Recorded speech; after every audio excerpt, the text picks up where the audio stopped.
લક્ષ્ય ન્યૂઝ, એક નજર, એક લક્ષ્ય.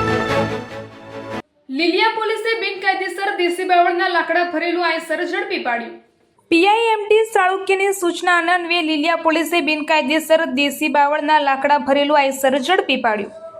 લીલિયા મોટા બૃહદ ગીરમાં એશિયાઈ સિંહણના રહેણાંક વિસ્તારમાં પાછલા કેટલાય સમયથી વાઘણિયા, ટીબડી, ભોરીંગડા, કાંકરજ સહિતના વિસ્તારોમાં કોઈપણ પ્રકારની મંજૂરી વગર સરકારી પડતર, સરકારી ખરાબો, ગૌચર જમીનમાંથી ગાંડા બાવળની આડમાં મોટા પ્રમાણમાં દેશી બાવળ સહિત દેશી કુળના વૃક્ષો મોટા પ્રમાણમાં કપાઈ રહ્યા છે.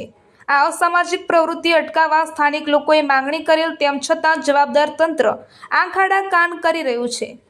ગત રાત્રિના સમયે પીઆઈએમડી ચાલુક્યની સૂચનાએ અને પીએસઆઈ વાયએમ જડેજાના માર્ગદર્શન તળે લીલિયા પોલીસના પોલીસકર્મી મહેશભાઈ ચૌહાણ, અમીનભાઈ જુણેજા નાઇટ પેટ્રોલિંગમાં હતા. તે દરમિયાન પોલીસને ચોક્કસ બાતમી મળતા ભોરીંગડા લીલિયા માર્ગ પરથી બિનકાયદેસર દેશી બાવળના લાકડાનો જથ્થો ભરી પસાર થતું આયસર GJ14Z4418 વાહન ચાલક જયંતિભાઈ કલાભાઈ મકવાણા રહે ભારાપરા, તાલુકો તળાજા, જિલ્લો ભાવનગરને રોકી પૂછપરછ કરતા લાકડાનો જથ્થો ભોરીંગડાથી ભર્યો હોવાનું જણાવેલ.